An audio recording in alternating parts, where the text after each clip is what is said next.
오해와 불신을 풀었다라더니 그게 아니었습니다. 방송인 박나래 전 매니저가 추가 폭로를 이어갔습니다. 입장문과 달리 합의도 또 사과도 없었다며 그간 겪었던 일을 더 털어놨습니다. 서영석 기자입니다.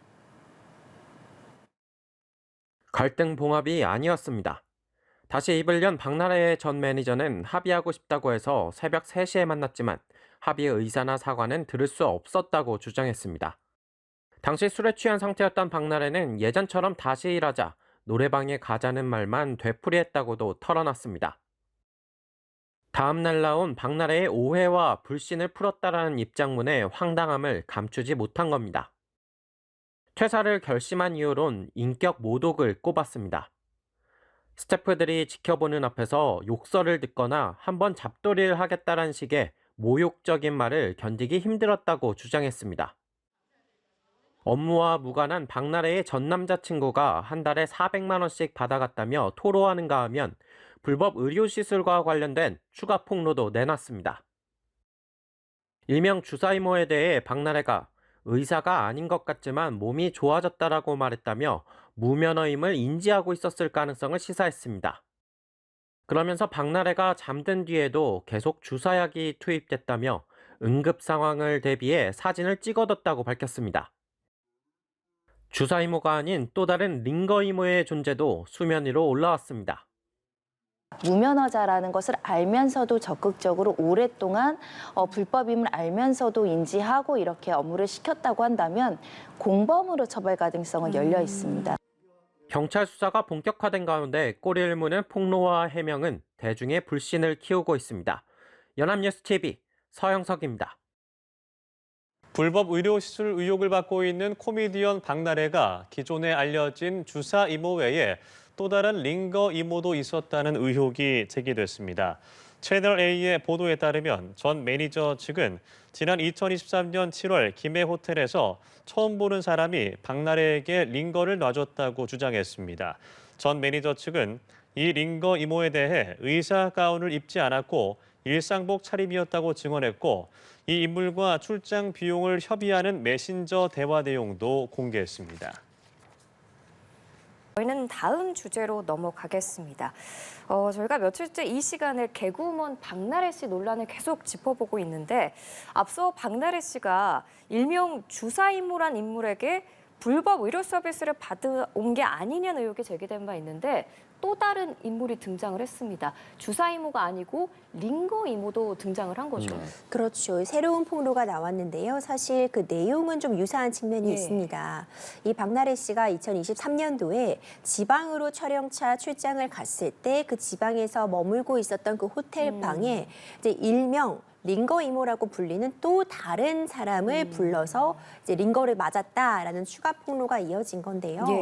이 링거 이모와 매니저가 나눈 그 문자 메시지 같은 부분도 이제 공개가 되었는데 현재까지 전해지고 있는 바에 따르면 이 링거를 놔주는 그런 금액을 좀 협의하는 듯한 모습, 이제 그런 내용들이 담겨 있었습니다. 이와 관련해서 아직 박나래 씨 측에서 명확한 입장을 내고 있지 않기 때문에 계속해서 의혹이 좀 일파만파 커지고 있는 그런 상황이라고 보여지는데 이 새로운 폭로 역시도 이전의 그 주사이모 논란과 유사하게 과연 지금 무자격자가 이제 이 링거를 놓는 그런 의료 행위를 한 것이 아닌지 합당한 이 합법적인 방식으로 왕진을 받은 것이 아니라 좀 불법적인 경로로서 링거를 투약한 것이 아닌지 이런 부분들이 또 새로운 쟁점으로 떠오르고 있습니다. 말씀하신 것처럼 저희가 계속해서 내용을 다루는 이유가 매일매일 좀 추가적으로 새로운 폭로들이 나오기 때문이거든요. 지금 언급하신 이른바 이 링거 이모 같은 경우에도 그렇다면 수사가 자동적으로 이루어지게 되는 겁니까? 아니면 뭐 고발장이 접수가 돼야 또 따로 수사가 이루어질 수 있는 겁니까? 이미 일명 주사이모에 대해서는 뭐 고소 고발 등이 진행이 된 상황입니다. 수사가 개시되는 과정은 좀 여러 가지가 있을 수 있습니다. 우리가 흔히 이야기하는 피해자가 고소를 하는 경우나 제3자가 고발을 하는 경우 또 뿐만 아니라 수사기관에서 직접 인지한 사건의 경우에도 수사를 진행할 수 있습니다. 그러니까 고소 고발이 없다고 해서 그대로 이 사건이 수면 위에 드러날 일어나지 않는 것은 아니고 인지하게 된다면 새롭게 또 사건이 진행될 수 있는데 이번 사안 같은 경우에도 파장이 워낙 크기도 하고요. 전 국민적인 좀 관심을 받고 있는 만큼 이것이 만약 일부라도 사실관계가 좀 믿을만하다거나 합리적으로 의심을 갈 만한 상황이라고 한다면 이 역시도 수사가 진행될 수 있지 않을까 생각이 됩니다. 예, 또 한 가지 폭로 짚어볼 점이 일명 주사 이모에 대해서 박나래 씨가 의사가 아닌 것 같은데 몸이 좋아졌다라고 말했다면서 무면허임을 인지하고 있었을 가능성을 시사하기도 했거든요. 실제로 박나래 씨가 이 주사 이모가 의료인 자격이 없다는 걸 알고도 주사를 맞았다면 처벌 수위가 좀 달라질 수 있는 건가요? 인지 여부가 또 굉장히 중요한 쟁점이 될 수밖에 예. 없습니다. 지금 의료법에 보면은요, 무자격자의 의료 행위에 대해서 엄격하게 금지를 하고 있고 무자격자가 의료 행위를 하면 법적으로 처벌 규정도 두고 있습니다.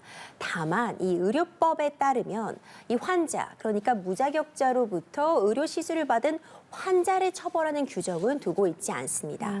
다만 경우에 따라서 지금 무자격자임을 알고도 본인이 요청을 해서 그 의료 행위를 받는다거나 예. 이 무자격자의 의료 행위를 도와준 경우나 한다면은 일종의 공범 내지는 교사범 방조범으로 처벌될 가능성이 열려 있는데 그때 가장 중요한 것이 무자격자임을 알았는지 그 예. 고의성입니다. 예를 들어서 이 무자격자임에도 병원 간판 같은 것을 달아두고 병원의 외관을 갖추고 있는 것에서 의료 행위를 한다면 이 사람이 의료 면허를 갖고 있는지 안 갖고 있는지까지를 환자가 다 확인해 볼 수는 없기 때문에 무자격자의 병원에 찾아간 환자는 처벌되지 않는 것이 당연한 결과이겠지만 무자격자임을 충분히 알 만한 상황, 병원에 가는 것도 아니고 이제 만연히 SNS나 문자 등으로 연락을 해서 이 사람을 내가 있는 곳으로 불러서 이렇게 의료행위를 받았다는 것만으로도 불법적인 부분을 인지했다는 가능성이 크고요. 만약 무자격자임을 충분히 알고 있는 듯한 그런 추가적인 내용들이 나온다면 처벌될 가능성이 좀 더 높아진다라는 해석도 충분히 가능합니다. 그리고 이런 상황에서 박나래 씨의 전 매니저가 이런 추가 폭로를 했습니다. 내용을 좀 들여다보자면 2023년부터 지난달까지 박나래 씨의 매니저로 재직을 하면서 여러 차례입니다. 의사의 처방 없이는 구할 수 없는 약을 내 이름으로, 그러니까 본인 이름으로 이제 받아서 박나래 씨에게 건넸다라고 주장을 한 건데 지금 이렇게 되면 약사법 위반에 해당하는 것 같고 또 궁금한 점이 하나가 박나래 씨가 직접 한 게 아니라 매니저 본인이 이제 이 약을 처방받아서 박나래 씨한테 건넸다면 매니저도 좀 처벌을 받을 수 있는 소지가 있는 거 아닙니까? 그렇습니다. 정확하게 지적해 주신 것처럼 대리 처방은 불법입니다. 이 부분은 명확히 하고 가야 되는데요.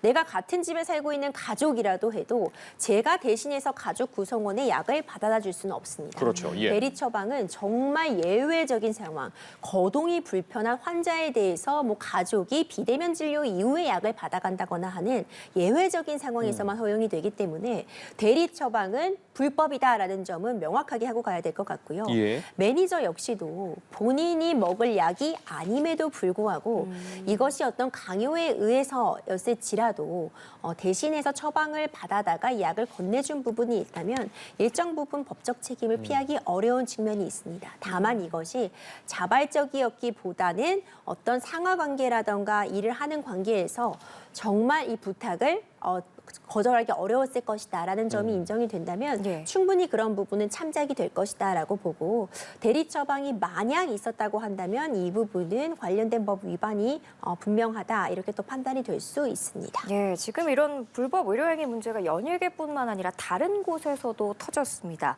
대구 수성구청장이 의료기관이 아닌 곳에서 진료받은 혐의로 입건된 사실이 뒤늦게 알려진 건데 코로나19가 유행할 때 수성구 보건소 소속의 의사에게 의료기관이 아닌 구청 집무실에서 수액을 맞은 걸로 알려졌습니다.